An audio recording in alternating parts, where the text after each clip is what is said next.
Welcome to the REI Agent, a holistic approach to life through real estate. I'm Mattias, an agent and investor. And I'm Erica, a licensed therapist. Join us as we interview guests that also strive to live bold and fulfilled lives through business and real estate investing. Tune in every week for interviews with real estate agents and investors. Ready to level up? Let's do it.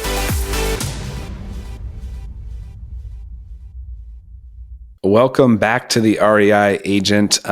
We did 3 podcasts together this week. We recorded 3 podcasts together. We did. It was an unlikely week for us to be able to do that, but we did it. I told you this yesterday. I feel like after all the hard month, the really hard month we had, I feel like yesterday was the first day where I felt like I'm back. I'm getting it. And do you feel the same? Are you there yet?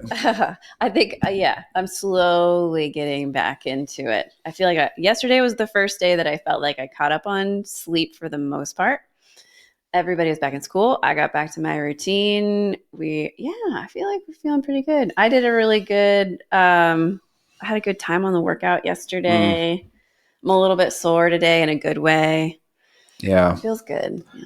I don't think we could really feel back without being sore from the gym. Like, that's the key piece right there. Is that the most important piece to feeling back in rhythm and I think so. Feeling good? I think so. And it's funny because we were like, oh, we've been out for a month. It's going to take us for forever. And then earlier today, you were like, all right, I got some muscle definition. I was like, it's been 48 hours. I spent a good 30 minutes looking at myself in the mirror this morning. It was great. As you should. That's not true. No, but yesterday I was able to write on my book. That's been something that I've not made any progress with for a while. I mean, part of it being the horrible month we had, but I think even a little bit past or before that, it was just not. I hadn't made progress, so that felt amazing. I think anytime you can knock something off if you want to check something off the list that you've been meaning to do forever, that's been nagging you, that's been bugging you for a long time, like that can be cleaning, that can be like, a lot of different things that if you can knock that out, that's just kind of a guaranteed like boost, right? You're going to feel good after doing that thing. So, maybe that's the life hack to try to keep those things in mind for, hey, I need a boost. I'm going to just knock this out today instead of, grabbing a bottle of wine. Mm-hmm. Which you did both. I did both. And both are highly recommended at times. Or you could go do a girls' night like I did last night. Went to a basketball game with a girlfriend, and that was super fun. Took a minute to get out of the house because I had literally had children clinging to my leg and around my waist all the way down the driveway before I could detach myself and escape into the car. You were like a running back, shaking tacklers. Yeah, and then I actually had a really good time with the kids too. They weren't thrilled at the beginning. We had some fights over what to eat for dinner, but we got into playing the animal game, where you have to think of an animal and the other person has to guess what it is by asking questions that narrow it down. Our oldest daughter was getting really into it, and I was kind of teaching her how to, ask broad questions and narrow it down. And then I had to make a rule like, okay, you can only guess what you think it is once. So you got to ask questions about what you think it is to figure out if it is or not. Because she would just, be like cow, kangaroo, giraffe, right? Something like that. And then with the way she is, she asked me like 5 times, does it hop? Because she just in her head, she knew it was a kangaroo, but she couldn't say that. And she asked me, it was a rhino is what I was thinking of. And we'd both seen him at the zoo. And so that's kind of where I think her mind was going, but she just like, does it hop? And I'm like, no. She's like, okay. And then she like got on the floor and like hopped. Does it do this? I'm like, no. But yeah, it was a lot of fun, and something that I especially when you were leaving, I felt like could be a really miserable night, but it ended up being a pretty good one. Mm-hmm. Yeah, it's good for me to get out of the house so that you have that time with the kids where they can't lean on me. Yeah, and that kind of, I will get into this really quickly, but that reminds me, we in my kind of mastermind group, I had been making goals primarily on Erica, like increasing our relationship. And the idea was maybe that it would be a trickle down economics effect of, if I have a really good relationship with Erica, that I'm probably gonna have a really good relationship with my kids. What I found was making 3 goals related around Erica was hard to find them to be like, a consistent daily thing, or that all of them had the same kind of level of impact or meaningfulness. Mm-hmm. Hope I'm These not were getting like how many dates per month, that kind of dates per goal. month. Yeah. Or doing, I think maybe at the beginning we did something with love languages, but anyway, so this time I decided to bring the kids in as well into the goal to try to have like, kind of like, a whole family goal. And one of the guys said that what he had done with his kids was he was every quarter he was going to take his kids on a trip without mom, or I think one time mom left. And so they were at home without mom. So at least one overnight. And you like that idea? Mm-hmm. Like I'm you already getting thinking out? about where I'm going to go. She's booking a ticket as soon as we get off this call. Mm-hmm. But anyway, so I thought that was a really, really cool idea, and we're looking to implement that this year.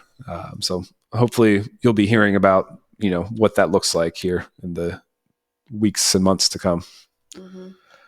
But yeah, you were saying that you feel like you have to make it really, really fun, which is probably true. But then I'm like, but then I want to come. Yeah, it's this weird dissonance there, because I feel like I have to make it really good, because they already, like I mentioned it once, like, no, I don't want to go without mom. So I have to make it good. But then I feel guilty. And I know you're going to have that FOMO. That's okay. It's okay. It's important. I like that goal. Yeah. They need you. Maybe we can do a combo thing where you leave too. And anyway. Today we had the great fortune of speaking with Christian Osgood. Christian was a lot of fun to talk to. There's not often that I feel like we could really have like a 3 or 4 hour podcast, but I feel like we probably could have with him, because there's just a lot more depth we could get into. But I think we covered a lot of great stuff, mindset stuff, the shift from having nothing to having a lot, and how that changes a person or not. We're both having that Dave Ramsey background, which was interesting, but it was a great conversation. He was a lot of fun. Yep. So without further ado, Christian Osgood. Welcome back to the REI Agent. We are here with Christian Osgood. Christian, thanks so much for joining us. Absolutely. Thanks for having me. It's an honor to have you on here, man. You are, very prolific. I've seen a lot of your stuff, so I'm excited to talk to you and have this conversation. Tell us a little bit about your real estate journey and what got you into the investing scene. Well, I always share this story the same way, and the rest of this podcast will be very unique. But if you've ever heard my story ever before, I started with Dave Ramsey's, not Robert Kiyosaki. Like every other podcast, you're like, well, I read Rich Dad, Poor Dad, and it changed my life. It did change my life, but a lot later on. I grew up with you go to school, you get a job, you earn money, and if you earn enough money, you get to buy some rental properties, you get to get into income. I was always pro real estate. I always wanted to own real estate, but it was you have to work your way up without borrowing other money, without taking additional debt. Buy the house first, no credit cards, the whole 9 yards. So I went from first, second, third, fourth, fifth grade, middle school, high school, college, first, second, third, fourth job, bought a house, bought a couple of duplexes. I was 8 years into a career with 2 duplexes, each cash flowed $1,000 a month. Of course, I bought my house back when interest rates were like 3%. Yeah. So I had a $2,000 mortgage on my tiny little house in Seattle. And I got to a place on that method where my real estate was paying for my real estate. I had 3 properties, all of which covered themselves. I was able to live in my house effectively for free. So my cost of living was like food, insurance. It's a good place to be. It's a cool goal. But my original goal was I need to keep saving so I have more money. And I need to keep buying rentals so I have more income. If you've ever seen what a goal is, that's not really a goal. That's just like kind of meandering in a certain direction, which kind of worked. My wife got injured at school. She was a kindergarten teacher at the time. This is right when we got back from the pandemic. I won't say the word so we don't get the strike. But the thing that happened in 2020, she was teaching kindergartners in an impoverished area of Seattle, a high refugee area. So a lot of the families there had 4 or 5 kids. Often both parents worked or they're in a single parent family, and English was their second or third language. If you can imagine teaching a kindergartner over Zoom in normal circumstances, that would be very, very hard. Yes. This was one where they had 4 other siblings on the internet. They may or may not speak English, and the parents are not available to help in many cases. No one's fault, but holy Lord, hard job. We come back. She gets pushed down on the playground, and due to racial tension at the time, politically, the school decided, hey, we want to cover this up instead of assist. It was quite an issue. So my life went from, hey, we're moving forward. We love our jobs. We love what we do, to like, the district has turned on us. My wife hates her job. I need to retire her immediately. Unfortunately, I had just left my job to keep buying rentals and pursue full-time real estate.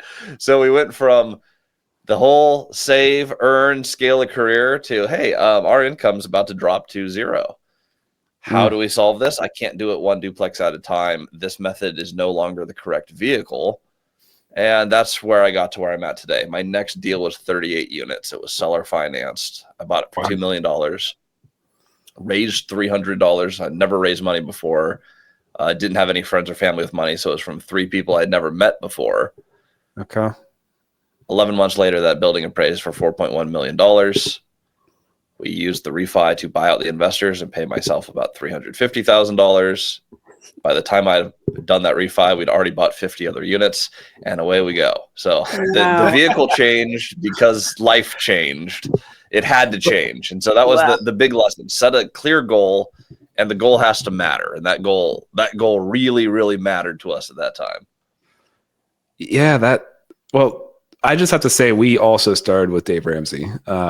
And I had read, I think I was kind of looking through, trying to figure out life and all that stuff as a young kid before we were dating, and read the Total Money Makeover, and, had that kind of mindset. And then when we got together, and then when we got married, we actually tallied up all our debt in the airport on the way back from our honeymoon, which is, so much fun.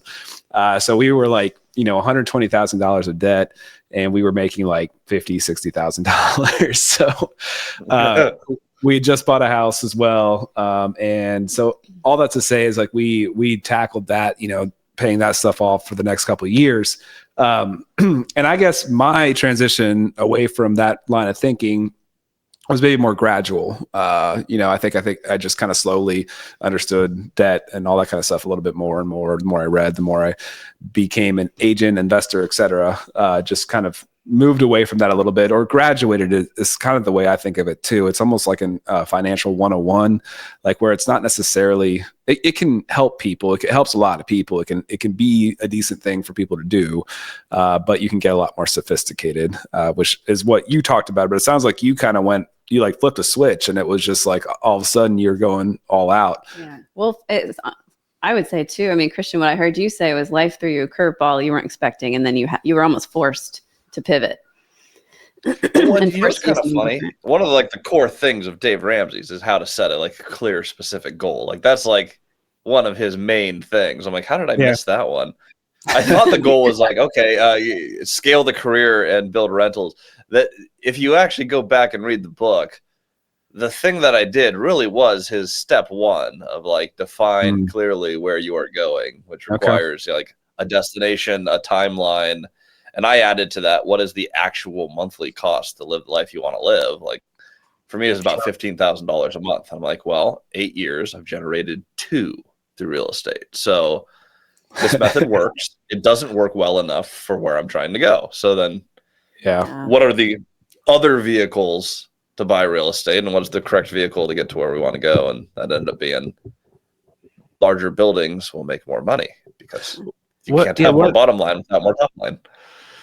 What resources did helped you switch that mindset and getting more comfortable with that, et cetera, or just the risk maybe is another way to take on a huge building. Like, I mean, podcasts, books. I mean, what route did you go? So there was I left my job and I went to a group in Tacoma, Washington, and I was running a call center for them. It was a data aggregation thing for a property management company and a brokerage. So I worked in one office, and in an office, same company, but like 2 blocks down the street, there was a 20-year-old who had just closed on his 30th unit. His W-2 history was 34 minutes at Safeway, which is a grocery store. And he was like, I don't like this. They tell me what to do. This is awful. He had made $5,000 as a real estate agent. He's closed one small deal. And he dropped out of college after his first semester. So he has little to no education. He has no money. He did not borrow any money from friends or family, and he has 30 rentals. I have 4, and I did everything right. Yeah. I did everything the conventional way that you're supposed to do it. I'm like, okay, well, how did you do this? And so I was talking to him, and it boiled down to this. He wanted to list a 12-plex that had dropped out of contract, and the owner had talked to him and said, hey, why don't you just buy this? And he's like, well, because I don't have any money. He's like, well, I wanted 25% down, but I really only need 10. I would love to help you get started since that's your goal is to own real estate. If you can find 10%, I can spot you 90%. That started 2 trains of thoughts. One, someone who is unbelievably less qualified than me to buy real estate at the time. He's 8 years younger. He's done none of the things that one traditionally has to do to buy real estate. Has a lot more real estate than I do. That's number 1. Number 2, instead of being worried about, hey, where's the money coming from? This person put it in a different perspective. The seller who convinced my buddy to buy his first property, if I figure out the first 90%, can you come in with the last 10? And so that flipped the whole thing upside down for me. Everyone who doesn't have the money to buy the real estate they want to buy gets stuck on, well, what if the money doesn't come in, or where's the money coming from? He started with, I have an opportunity, and then there's a debt product that covers 90% of it. So you have the deal first, then you have the debt. Now you're only working on 10% of the deal, and it's the last 10%. If you're trying to find capital, even if you're, in his case, he was 19 on his first deal, even if you're 19 with no money, no experience, I have 90% of a deal. I have 100% of an opportunity, and I have 90% of the money. I am looking for one person to bring in 10%. And if I do this, in the case of that deal, I make hundreds of thousands of dollars. That is so much easier to find capital for 10% of an opportunity that you already have that is mostly funded. The mindset is totally different. I went, oh, okay, so we're not trying to find $3 million to buy a $3 million building. We're trying to find a building that will cash flow day one on long-term fixed rate debt. So we're going to buy it and it's going to keep paying us. That's what I need. I want to buy a deal that increases my cash flow. That's it. That's the objective. I need to find someone who wants to sell a building. And then I need to find a debt product that brings in most of the money. If we can just do that, capital raising should, in theory, be easy. And so since I was urgently trying to retire my wife, I was like, well, let's go test this theory. We bought the 38-plex. 2 weeks after we closed that, we closed on a 6-plex, same method, 10% down, seller financed.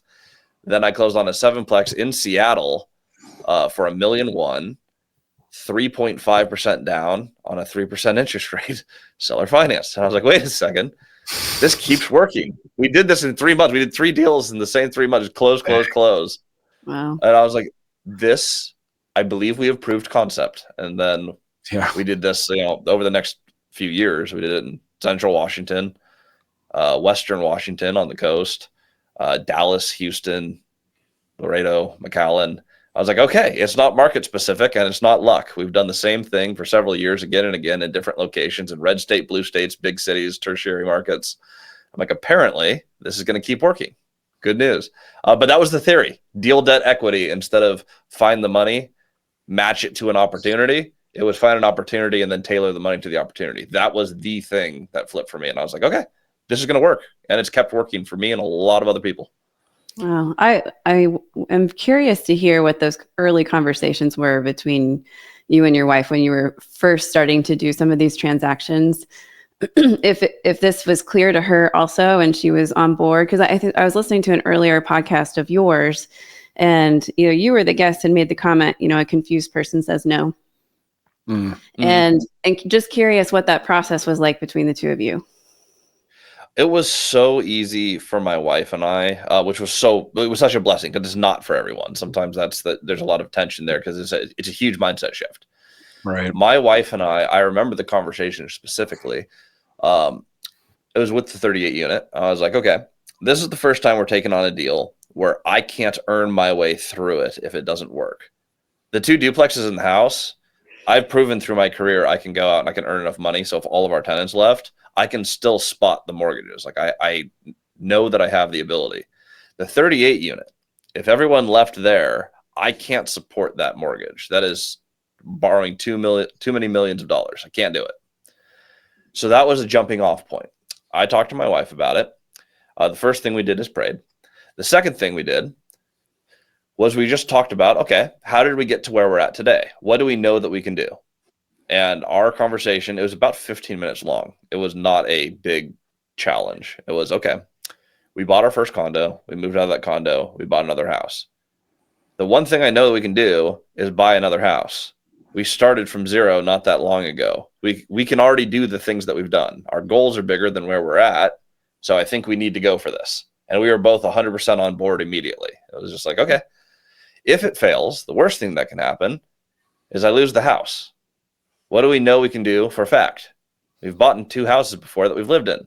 We can probably do that again.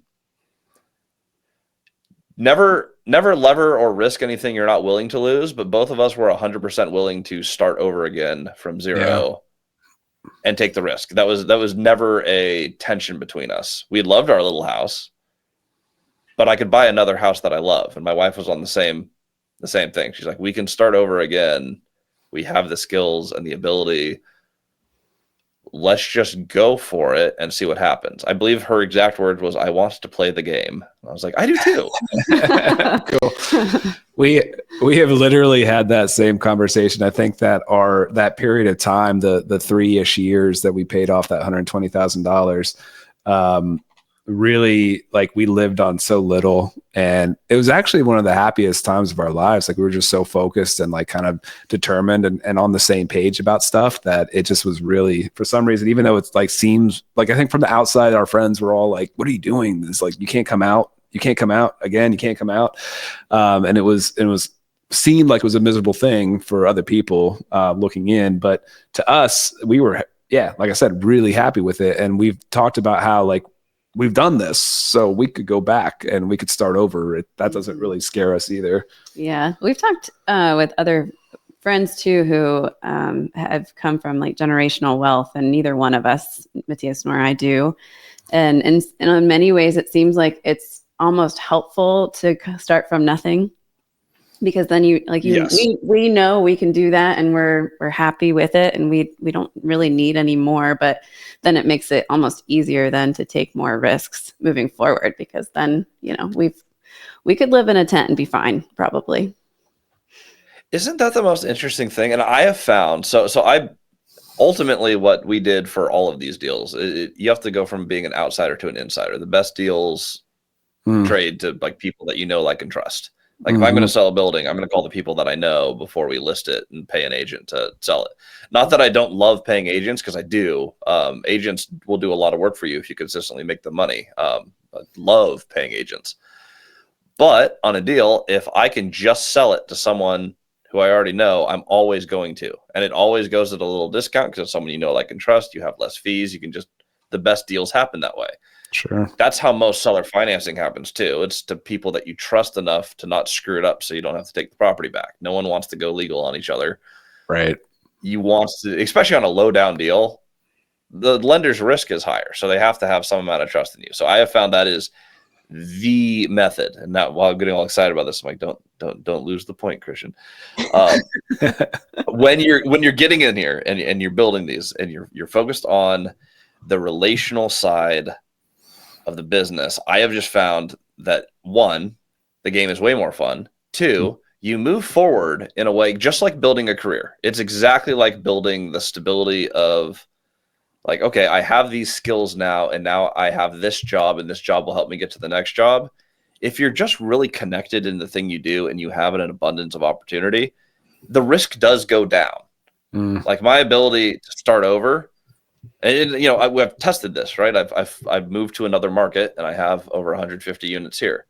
I know for a fact that you can pick me up and you can airdrop me anywhere in the country, and I can do the same thing and build the same business because I've already done it multiple times, multiple places. One of the things that I think people have to do is you just have to, like, if you have something where you're like, I want to do this, I believe this will work, and it's not irrational, like run your ideas past other people. Sometimes you do have bad ideas. Sure. But if you have an idea that you believe in and other people seem to think that it's plausible, go out and test your theory. It's not that scary, and real estate doesn't typically go to zero. It has some value. So like, if there's one thing you need to learn how to analyze a deal. And when you know you have an opportunity, it's not that crazy of a risk to buy a building that is cash flowing day one. Like, it's not an insane thing to say like, we're going to close and then my income's going to go up. Things can happen. I've had total loss of building before. I've had a flood on a building with construction insurance where insurance didn't cover it. Yeah, it's the worst thing that could happen. And we survived that just fine. I'm like, there's so many things that can come up. In fact, I survived without losing any money.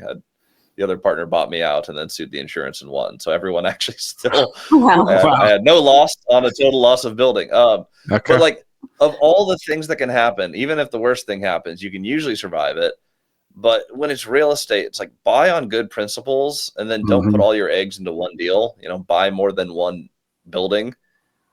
Typically what happens is you do fine. The other thing I really wanted to share, all of the people who I met first, so you want to become an insider, none of them had generational wealth. Like, not a single one.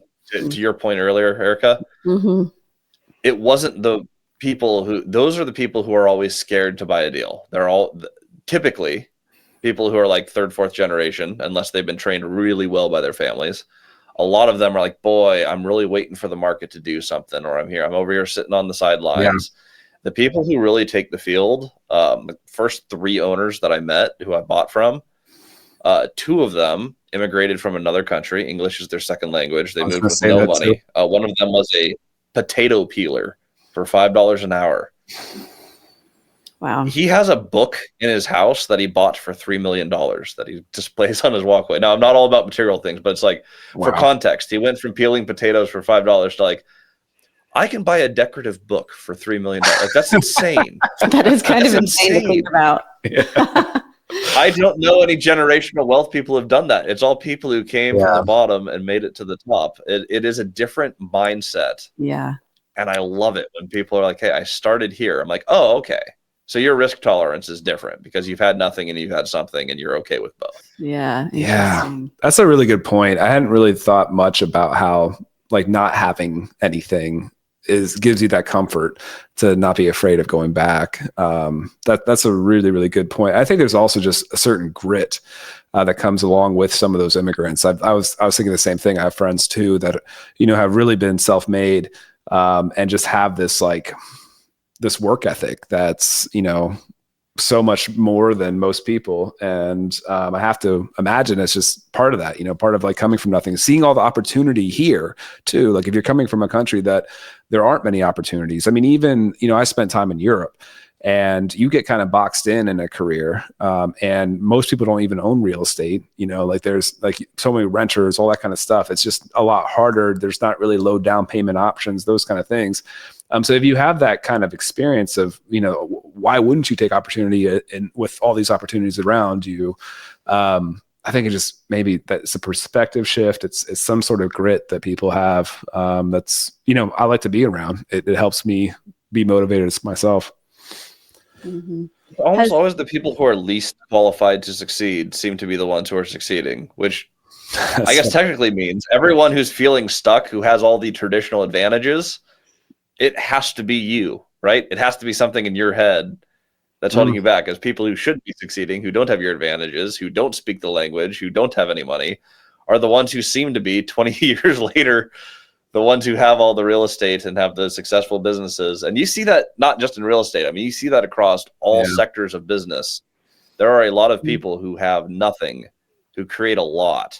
It's usually the people in the middle who are scared to lose the teeny bit that they have are the ones who get stuck with the least, which is the weirdest thing. Because I feel like the internet's been a pretty nice thing, especially for someone at my age. I'm 33. Like, I got the golden era of, like, if you want information, I can just click on it. Like, as an entrepreneur, I have everything. There's nothing holding back people from making money, real estate or not. Like, there's a lot of ways to make money. And it was never this public. It's the easiest it's ever been in the history of ever. But a lot of people don't do it. Or don't know what to look for, or you're right, what they should be looking for. Or they get suckered into some stupid online funnel for some dumb product or stupid trendy idea. That's the other thing that happens. You do a dumb idea or you do nothing. Those are the two things that seem to happen to a lot of people. And then some of us, this was the big thing for me. I had a mentor who would buy buildings, and he was amazing at creating creative finance. I learned so much about creative finance from him. No business ethics, though. Terrible human being, and kept losing all of his buildings. He could buy anything. He could convince anyone to give him money. He would invest it stupidly. He would treat real estate like a slot machine. Like, I'm just going to gamble on this because if it works, I'm rich. That was the mentality. So he bought a bunch of condos, zero down, lost them all. Bought an office building, which today is still probably the single best real estate transaction I think I've ever seen. It was like a no down, seller financed $1 million building for a $2 million property. Like, he got it 50% off, zero down. And then he's like, I'm good at this. Then he put a building across the street for 3 times what it's worth, seller finance, and lost both buildings. Oh, no. I remember sitting there being like, he would be so rich if he was able to hold these. If you could both buy and hold them, like, you can buy them, not lose them. And then what does that equal? Oh, okay. So the path to being wealthy in real estate is probably buy and hold. You have to be able to do both parts. What is the math to do both parts? There's nothing crazy about buy and hold real estate, right? It's probably the boringest, most tried and true thing you could possibly do. And it makes money. Buy them where they pay you to hold them so that they appreciate later. Don't bank on the market. Get long-term fixed rate debt. While everyone's freaking out about rates going down, people thought I was stupid when I was borrowing at 6% for cash flowing deals when rates were at 4%. And then rates went up to 8%, and I'm like, oh, I was getting paid at 6% when rates were 4%. Now it's at 8%. I have 10-year debt. None of this affects me. I was on podcasts all the time. Like, how are you surviving the interest rates? I'm like, oh, that's right. They changed. That has nothing to do with my business. Doing simple, tried and true things well and competitively seems to still be the best way to make money. Yeah. Well, I think you had said too, if it's simple, it's repeatable. And if it's repeatable, it's scalable. Yes. And that makes it easier too. I wanted to ask you a quick question. Let me make sure I can remember what it was. I had it in my mind. I wanted to ask you, since your financial position has shifted since back when your wife was a teacher back in Washington, how has your view on wealth and finances changed for you and your wife? Just what you spend your money on, and especially now that you're a new parent, how to raise a child, and how to handle those kinds of situations too that might come up. It's interesting. I had a long time under that Dave Ramsey mentality. So spending didn't change. I remember the first time I started to be like, we actually have a lot of money. I really didn't think about it until we had like $1 million in cash and there was like $5 million of net worth. And I was like, we hit $5 million. And I was like, we're still sharing one car because it's cheaper. I didn't change anything. And then, the projects and the obligations, and as you get employees, it didn't feel a lot different. It felt bigger. I had this conversation with an employee. I had I've only ever had one deal where it just didn't quite go to plan, but the balloon was like $1,150,000. And so I'm like, the stress that a normal person would have of, hey, I have $25,000 of debt and I really have to grind my way through it. I was just making more money with larger obligations. I had that one thing coming up where I'm like, I don't make a liquid post-tax $1,150,000. So now the mission is, how do we do it? It's not all that much different, right? It's bigger liabilities and bigger incomes. Like you make more, you owe more. It's not unbelievably different. The only thing that really changed is like little things don't make a difference. I had a friend who was stuck with like $15,000 of debt. And I talked to them, they're trying to figure out their situation. They're really stressed. And I was like, well, what interest are you paying on this? And they're like, well, right now it's at 31%. Just like, I see the problem, and it was amortized, and they're like, I'm stuck. It was a cool moment for me when I didn't feel it, to be like, I can give you the $15,000 at 12% on a long balloon, and we can do it interest only. And then we mathed out their finances and created a budget. And I'm like, you should, under this new debt product, be able to save about $48,000 a year with what you and your husband currently make. You're borrowing 15. You're getting eaten alive by unbelievable interest rate and principal pay down. If you added the principal, the required principal and the interest rate, it was close to I think it was 298%. Basically, they're paying 3x what they owed every year to try to stay alive. And I was like, okay, we can take those payments down from thousands of dollars a month to 150. And I don't feel it. That was the one thing that really changed. Where I'm like, I can actually help. And I know that's for you guys who are like, well, you're rich and you lent to them. Yes, I still don't give away all my money freely. I worked really hard for it. But we were to be like, I have an extra $15,000 and I can help someone with $15,000 in a way that like it was life-changing for them. Like I hopped on the phone. I'm not very emotional personally. Just I'm not. They cried. I cried. Like it was like it changed their lives. That's Being cool. able to do that was cool. That is the one thing that money has given me that was different. Today I now have 2 cars, and they're both relatively modest. My house has gotten bigger, but that was my original goal, was have a house that I can raise kids in. And that's about it. Like nothing else is different. I can give more generously in a more meaningful way without feeling pain. And I have 2 cars instead of 1. It's not all that much different. I still just want to grow the businesses. I love business. So I'm playing a board game and I'm enjoying the game. It doesn't really change too much. If I have more money, I would buy more real estate. I don't think I would do anything notably differently than I was when I was trying to buy duplexes. The buildings are just bigger. Yeah. Sorry, Yeah, I like processed my way through that question, by the way. You're like, no, quick question. I was like, I don't have an answer for this. I need to learn for myself while explaining to you and externally. No, Christian, that's what I like. Good questions. I often tell people in session that it's so good when you feel like you're just word vomiting it out, because I do a really nice job of pulling all these little pieces and putting them together, and I do a good job with that. So that was perfect, and that was really fun to hear you talk through it, because as you were talking, I was thinking, we've said like very similar things, and not a lot has changed for us either, other than I think we've been able to take more international trips, which international travel is really important for us. And Mattias's family, his mom's side lives in Switzerland. They're Swiss. And so we've been able to build more relationships in that way. But otherwise, it's pretty similar to what you're saying too. So that's just interesting to hear. You know what the most meaningful thing was, actually? I was thinking about this. This is a good story that's short. Disneyland launched a thing where you can pay $400 more and have like unlimited lightning pass. Oh yeah. People freak out about paying like $200 a ticket to go to Disneyland, not worrying about an extra $400 to skip the lines.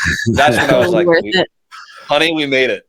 That's the difference. Having $400 per person being like, that didn't hurt. In fact, this is going to make my experience $10,000 better. We're going to spend $400. Totally. I remember reading an article where people were complaining about Disney upping their price. I'm like, they finally have a product for me. We're in. That was the epitome of making it. That's how life's changed. I don't wait in Disneyland anymore. That is 100% worth it. Yeah. Agreed. Yes. If you're looking for the meaning of life, that is very close to it. It's, if you have not found God, do so immediately. After that, make enough to go to Disneyland without waiting in line. If you do those two things, you have succeeded. Well, it's funny because we still do things like, playing the games with credit cards for points and like travel with that kind of stuff. It's just, it's like, why not? Like we can still hack the system, like, even though we're probably don't need to as much, but and like also the business cards and the spends are higher, you get bigger rewards and all that kind of stuff. It's fun. I did want to, there's a couple things that you've talked about. It's a couple themes I was going to say.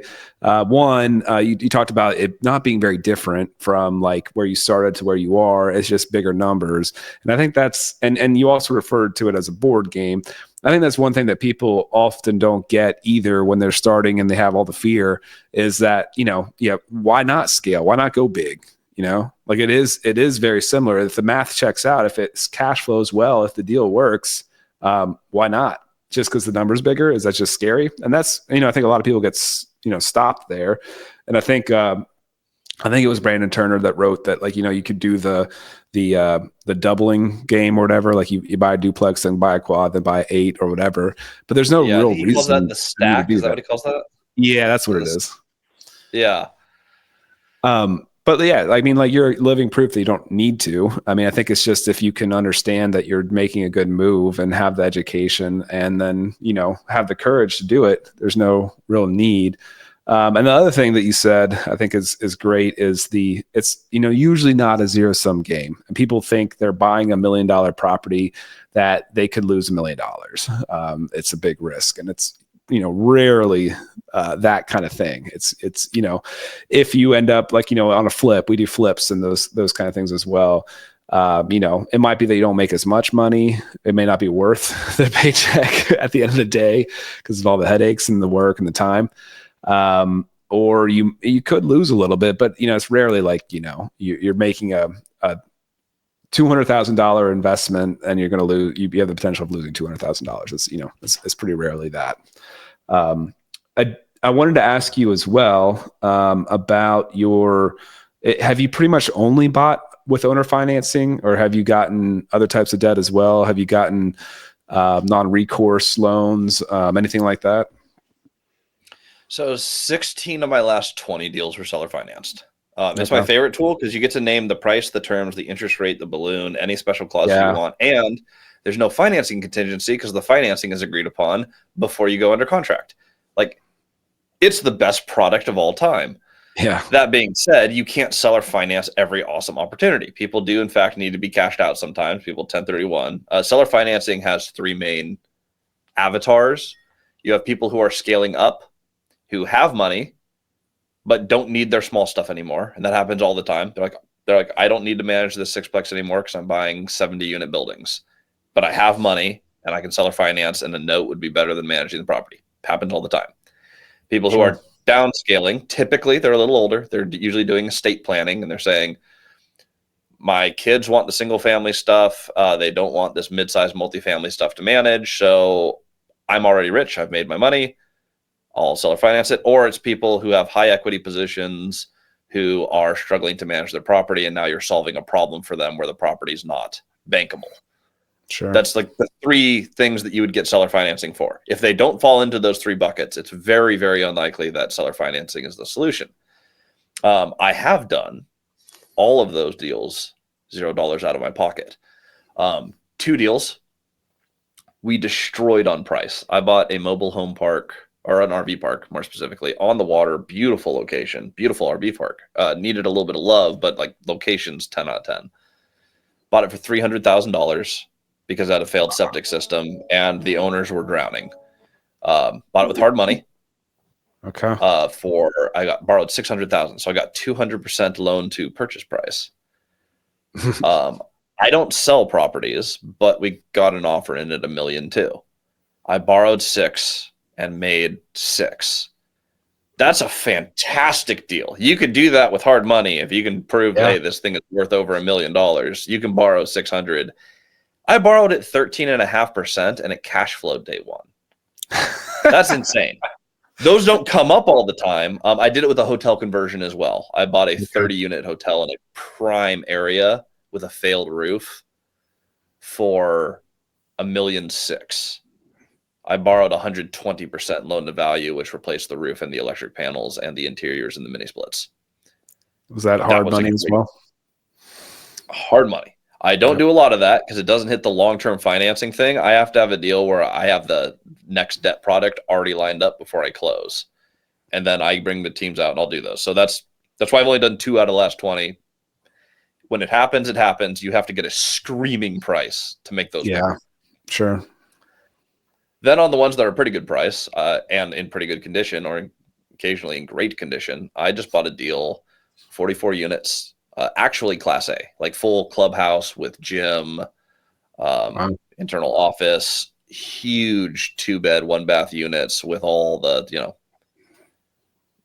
dishwashers, in-unit washer and dryer, the whole 9 yards. I even have a laundry room, even though everyone has their own washer and dryer. In case one breaks, they have it's nice. It's very nice. I bought it for $1,850,000. That was the easiest thing in the world to get financing on. Bank came in 80% loan to value. I didn't have the cash because I just bought a whole bunch of other properties. So I brought in 3 investors, each brought in $180,000.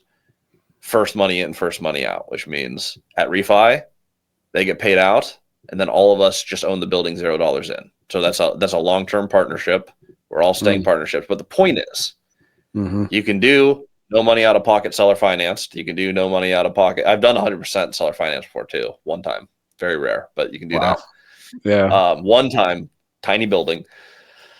But we did, you can do seller financing, you can do bank financing, you can do hard money. There's a way to structure all of them regardless of the money that you have. It just depends on the opportunity that you have. If there's a great opportunity and everyone can make money, you can bring in money. You can bring in people. You can bring in debt. Some of the buildings I own myself, 100% financed. Why would I need another person? It's 100% financed. Right.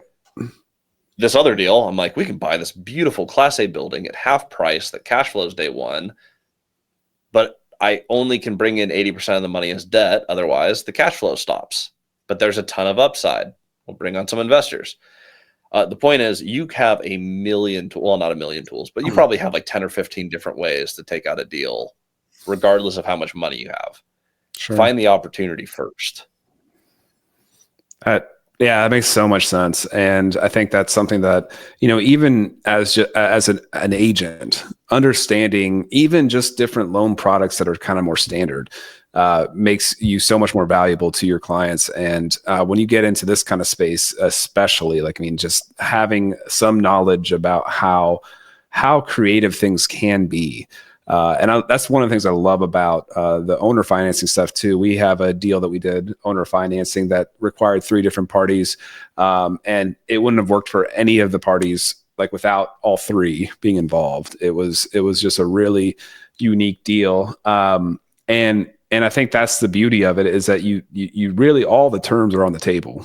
And it's not just purchase price. And so I love it. It's so much fun to think through and be creative on how to make the deal work, right? I mean, like you said, knowing the tools you have at your disposal is so helpful to be able to fine tune and pick up property that, other people may not see an opportunity for whatever reason, because they can't figure out financing or whatever. But yeah, I think the easiest muscle to develop, especially if you're a young person getting into real estate, is play more board games. Every single, any strategy game, you have to ask yourself every single turn, how do I win? What is the simplest answer to win? By the way, I'm really good at board games. I have a whole room dedicated only to board games. That was part of the design of this house. I need to have a movie theater and a board game room. Those were the thing. No, theater's generous. I have a blacked out room with a nice couch that is It's a dedicated TV room that feels like a I theater. was gonna I say don't 2 want to give cars and anyone a the impression that I have a Untitled full theater. movie theater or anything. It's like, oh wow, 2 welcome cars to and the a full movie theater now. No, but Christian's made it. I have my small theater room and my big board game room. Cool. That's The awesome. mindset is the same though. What is the simplest answer to make the deal work? I think most people will look at a deal online and they go, it's too expensive. This isn't a deal, and they move on. Or they try to lowball it and they go, okay, I'm going to just negotiate price, and it doesn't work. I'm moving on. That's most of the deals. Right. I buy a lot of on-market deals too. If you know, I picture a soccer pitch.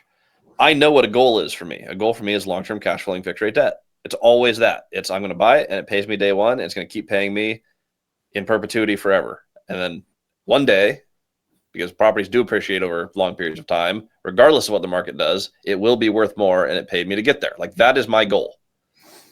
If you can map out the objectives of whoever is selling the property, and I don't think of them as sellers, I just think of them as other owners. They're just another player. What does the other owner need? What problem are you solving? And what are the fixed variables? If they're stuck on price, they're willing to seller finance, but they're stuck on interest rate. It's like, okay, instead of saying, darn it, this deal doesn't work. It doesn't work at this price and this interest. Go, okay, what would make the deal work? I did a deal where we were winning on price, but the fixed price was $2 million. They needed 5% interest. Their rents were like $300 under market for all 25 units. So significantly under rented. They're at $550. They should be at $850. Today we're renting them at $1,125, I think, if I remember correctly. So they were way under market rent, is the moral of that story. I needed to cash flow day one. It wasn't going to cash flow day one at 5% interest, 15% down, $2 million price. But the price is an amazing price. Easiest answer. My payments are less than the interest. Did a reverse AM, which is usually not the right answer. In this case, I'm winning on price. So essentially, I pay 3.5%. The additional principal, or the additional amount owed, is added to the principal over the life of the reverse AM, which is the first 2 years, and then it goes to 5%, and my payments are 5%, interest only. I'll add $50,000 to the loan balance.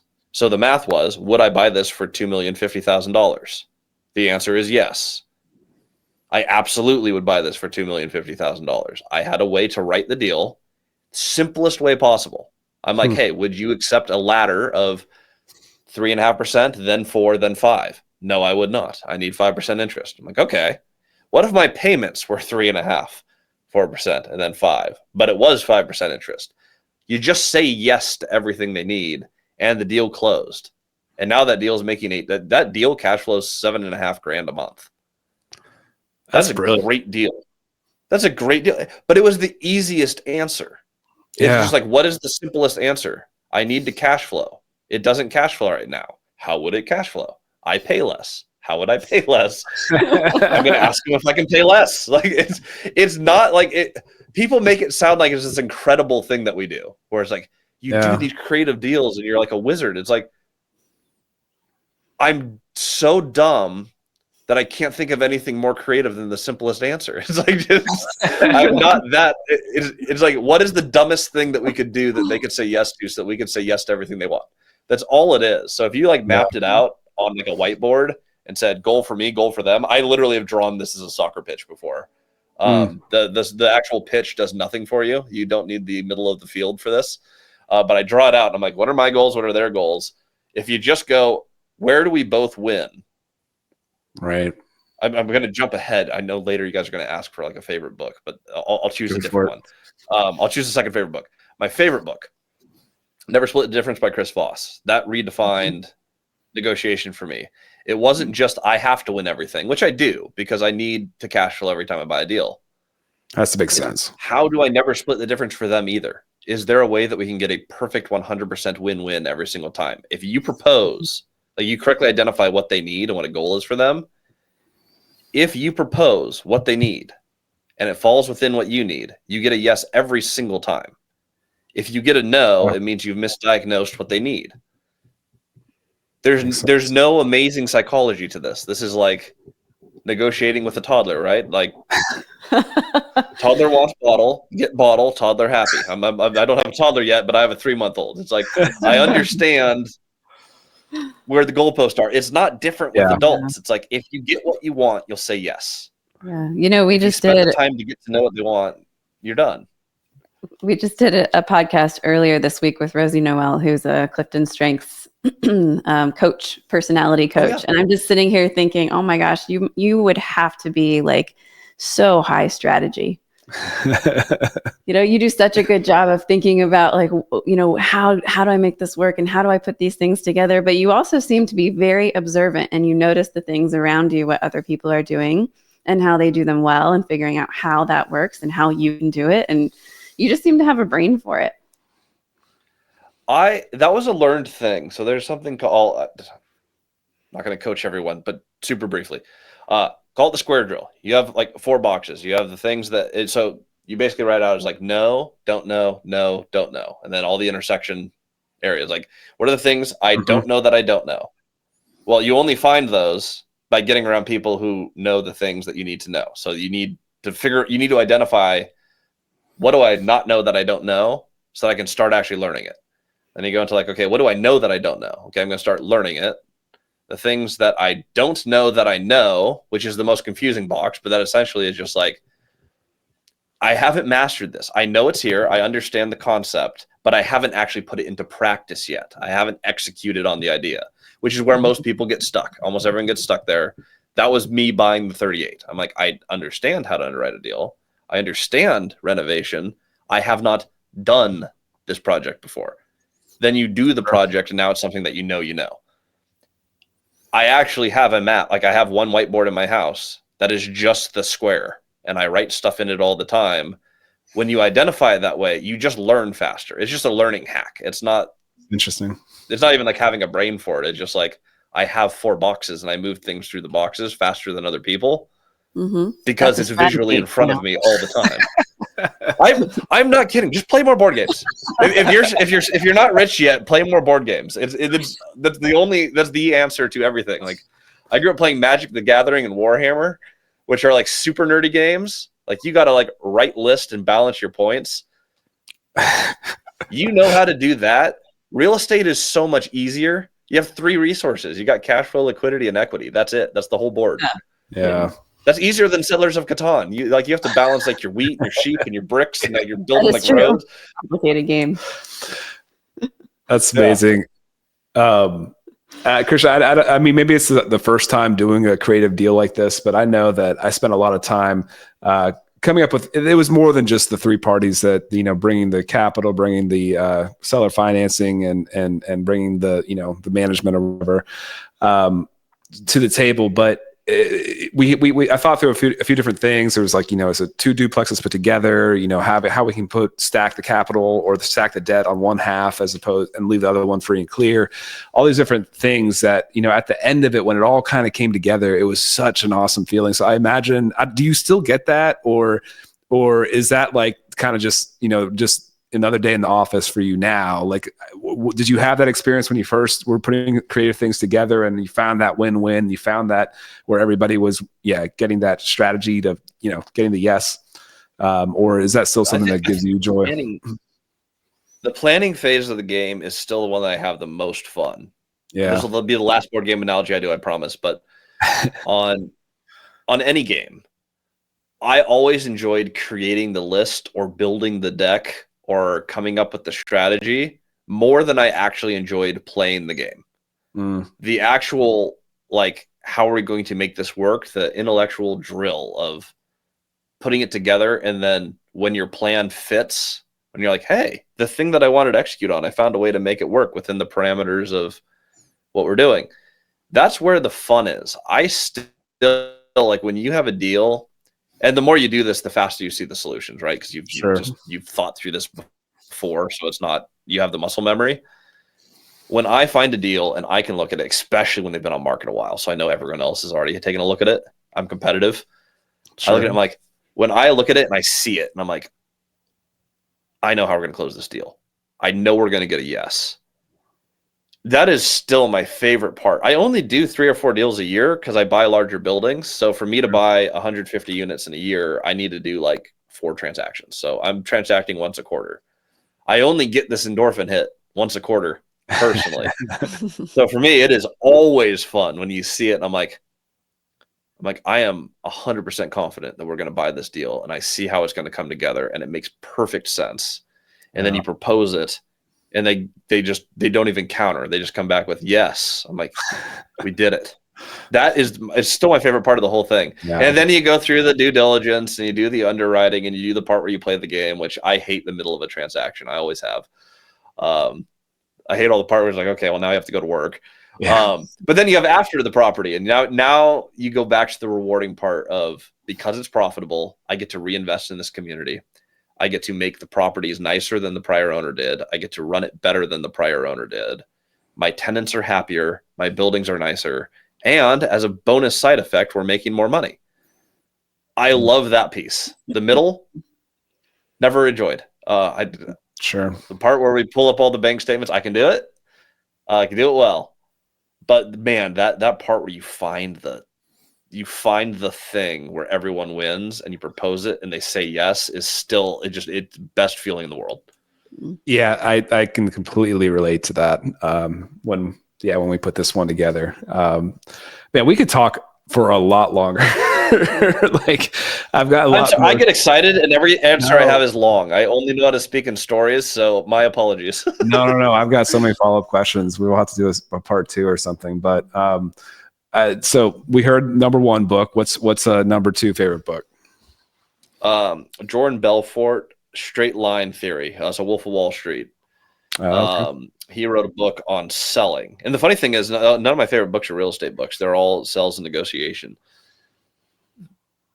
I read that book and the realization was, okay, so it's a straight line through any sale. And purchasing property is a sale. I also realized this is true for everything that you want to do ever. We add steps. People spiral over here and spiral over there. I have a lot of friends, and I've mentored a lot of people, about 1,000 students, a little bit more than that over the last 4 years.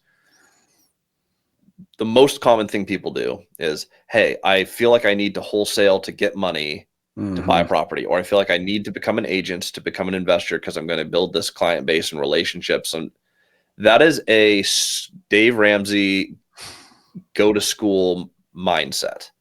I need to do this to qualify for this. So I want to be an investor. And so I'm going to go become an agent to become an investor. Straight line method is, what are the steps to get from A to B? We can't skip any steps. Otherwise you lose. Like, right. You can't just not do due diligence or something, right? You have to do, what steps does it take to go from A to B? Then we're going to not add steps. So when we're getting off the path, we identify, wait a second, this is not the step. And you go back. What that distilled it to was, there's only one way to become an investor. You buy a property. Well, that's a lot more simple than I worked at the CoStar Group, apartment.com, LoopNet. Yeah. For years and years and years. Work for lands.com, work at LoopNet, go to apartments.com, sell, save up, buy a house, buy another duplex, scale slowly. The goal was own apartment complexes. I went like this for 8 years. And then that 19-year-old in the office went, I bought a building. I was like, oh. So that book, not only does it help with tonality and relationship stuff, you have to listen to it on audiobook. Going through a chapter on tonality without hearing is possibly the dumbest idea ever. I tried reading it. I was like, this makes no sense.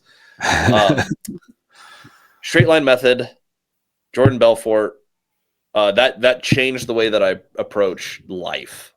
Communication, real estate, business, that allows you to think and go faster than anyone else around you who's spiraling off the Pluto, is a thing they talk about in that book a lot. If they're not on the line, they're spiraling off, you drag it to the next point in the line, away you go. That's a new one for us. I don't think we've heard that one yet. So yeah, thanks. We'll have to check it out. Yes. My reading list is so long from this podcast. You see, that's the problem with podcasts. Then you have to read forever. Most of these books behind me, they're all references from my podcast. Someone's like, I read this. I'm like, crap, they know something I don't. That sounds like a really good book to read. Yeah, no, I totally. And I've incorporated a goal of like, I need to at least read 30 minutes a day. Like, it could be Audible, whatever, just so I can try to keep up with all the recommendations. Life would be impossible without Audible. Yeah, no, totally. Okay, so where could people, if they like your style, like what you have to offer, where can people find out more about you? Social media, do you have a website, etc.? Social media, at Christian Osgood on Instagram. I share a lot of stuff there. A lot of my stuff is like funny because there's a lot of funny things that happen in real estate. So I'll have a lot of great tidbits on there and tactical advice. I'll also have just a lot of ridiculous stuff that happens managing properties, especially with renovating slummy properties. When we come in, there's a lot of funny things that you find, taking a gross building and making it nice. So if you want a good laugh and you want to have like a good lighthearted, this is what it really looks like to be a landlord, I think I did a great job of documenting that on Instagram. If you want like the actual information, like how do you do this, Multifamily Strategy on YouTube. We have 120-ish thousand subscribers. Have been a huge blessing to have a huge community like that. Nice. It took me 2,000 videos to get there. That's actually not very nice. That means I was really bad for a long period of time. So it's good now. People like it. It's an actual thing. They gave me a plaque. That's awesome. So if you guys want to check out Multifamily Strategy on YouTube, the information lives there. I have a community and a mentorship, but I tell everyone the same thing. Like, information is free. Application's everything, but information you have to have. If you're interested in this, you're like, I want to check this out, go to YouTube, go to Multifamily Strategy on YouTube, and just see what it's all about. I documented from when I was in a basement with my buddy with 2 units saying, hey, we're going to go buy 100 units this year. And then we actually go do the thing. So you can watch before we had anything to today, which was a really cool, again, we're in a cool technology era where we can actually like document these things publicly. So that's the invitation. Christian Osgood on Instagram and Multifamily Strategy on YouTube. Yeah, that's awesome. Christian, thank you so much. This has been a really fun conversation. Yeah, thank you so much for joining us. Thanks for letting me overtalk. I appreciate you guys. Thanks for listening to the REI Agent. If you enjoyed this episode, hit subscribe to catch new shows every week. Visit reiagent.com for more content. Until next time, keep building the life you want. All content in the show is not investment advice or mental health therapy. It is intended for entertainment purposes only.